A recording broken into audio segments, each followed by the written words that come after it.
Hiya, today I wanted to talk to you about screen printing. It's something I have done for years now and something I have a real passion for.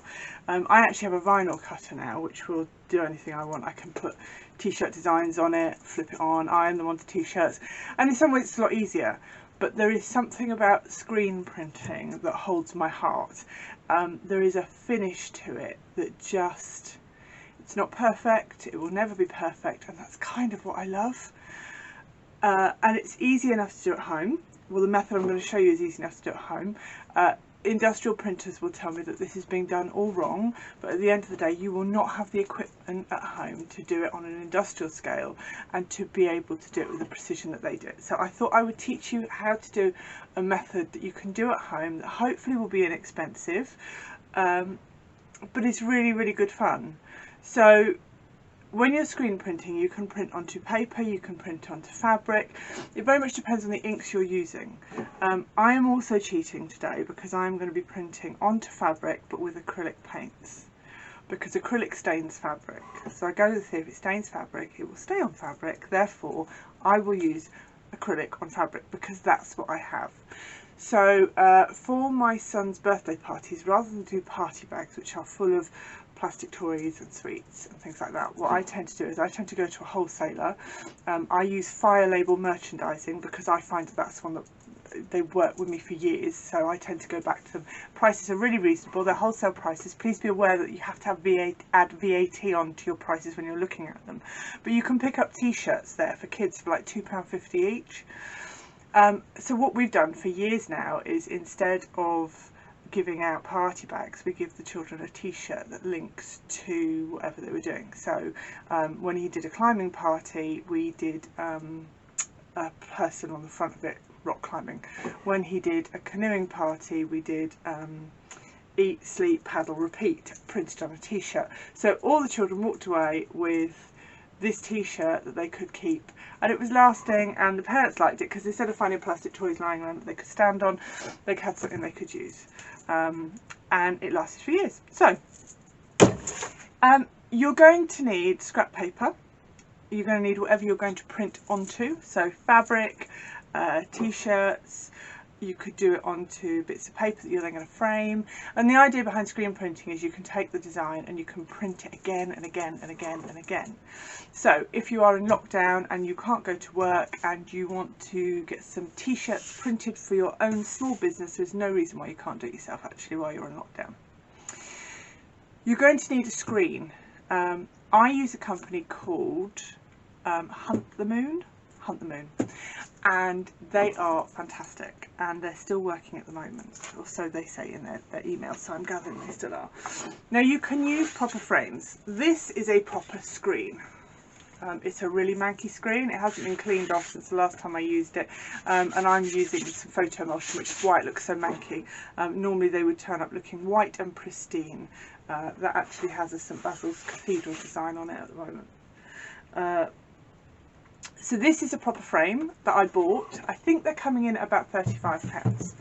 Now if you don't have the money, because everybody's in lockdown and people are going without money, they've been furloughed and things like that, you can just use an old picture frame. Now I know proper printers everywhere are wincing, but this is actually an old picture frame that I have used, and I have just stretched some of the proper mesh over the top of it. Now I have not found an alternative for this mesh.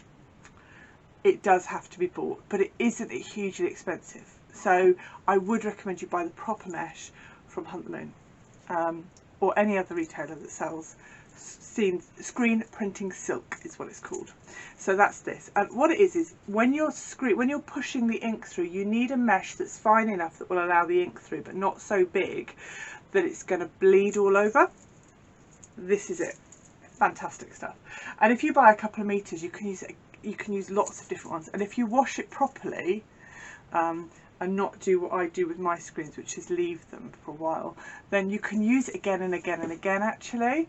I have a friend who does it the way I do it, because I use an embroidery hoop because it's just easier and it's quicker, and she says she's taken it off the embroidery hoop and thrown it straight in the washing machine and it's come out fine the other end.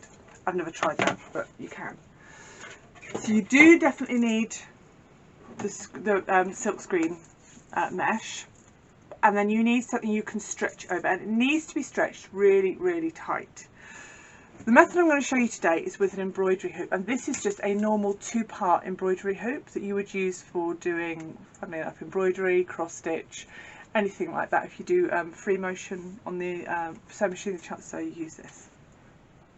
So I'm going to tilt you down so you can see what I'm doing. Okay, hopefully we can get a right angle. There we go. So I'm just going to stretch my fabric over my screen, and it needs to be tight. If you have a baggy frame, you'll get a baggy design. Okay, so bear with me. So now it's in, I'm just going to pull it tight so that it's nice and taut. It's a bit where it all springs apart again, so that it's almost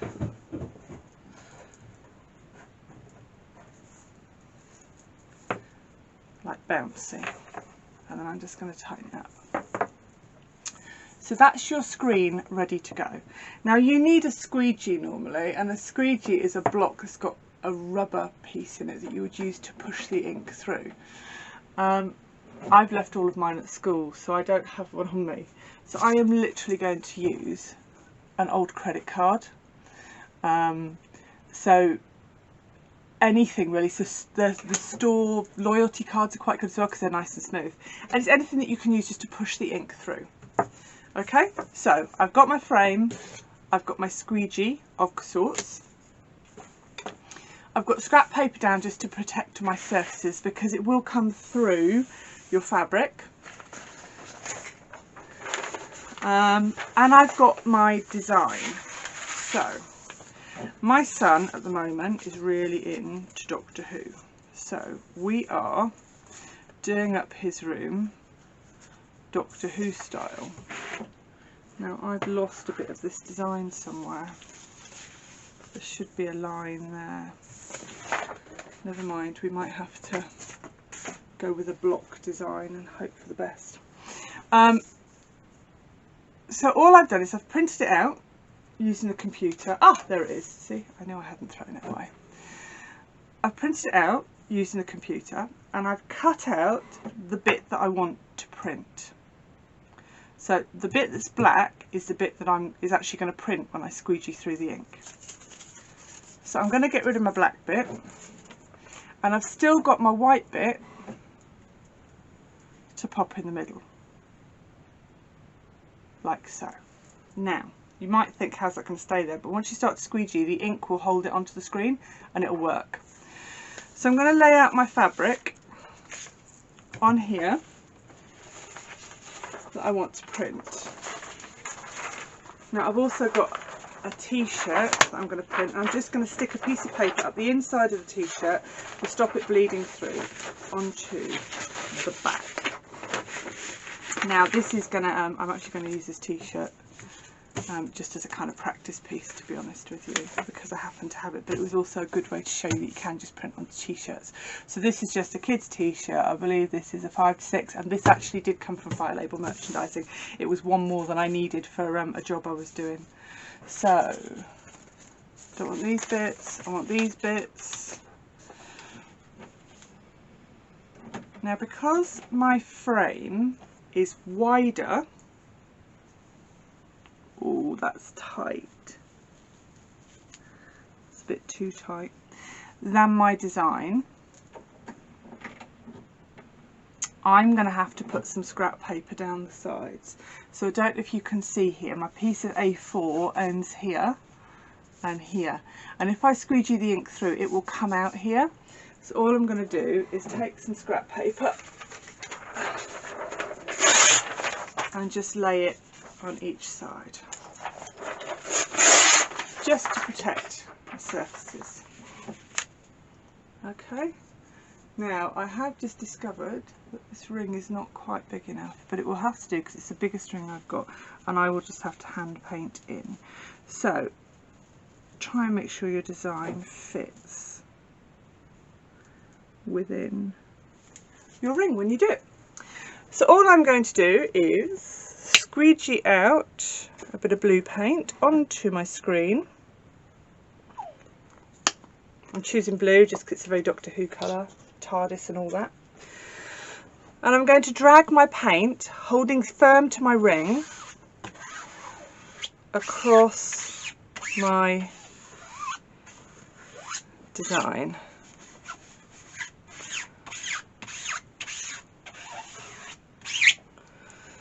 Now,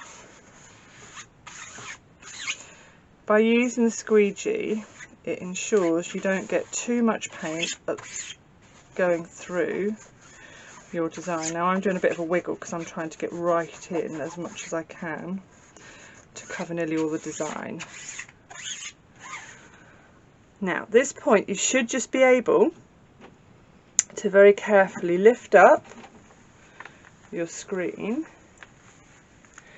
and your design has been transferred onto your item.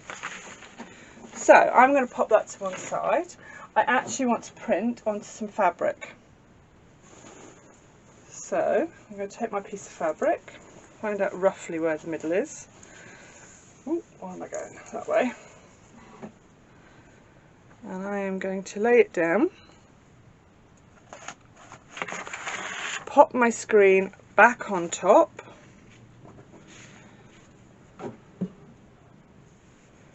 line it up,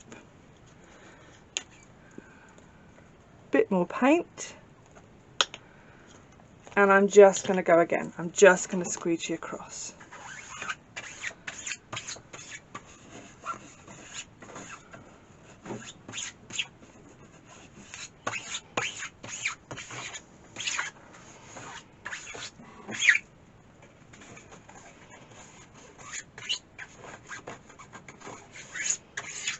Again, once you've done, very carefully lift up, holding onto your fabric so it doesn't move, and your design has been transferred. Now I have lost my middle bit here, but if I lift this off,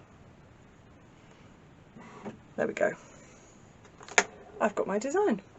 Now, as I say, try and make sure your design, so you don't end up with this here and here, actually fits into your frame, and it will come out much better. So that is how to do easy screen printing at home. If you've got any questions, please get in contact with me. I'm more than happy to answer them. Have fun.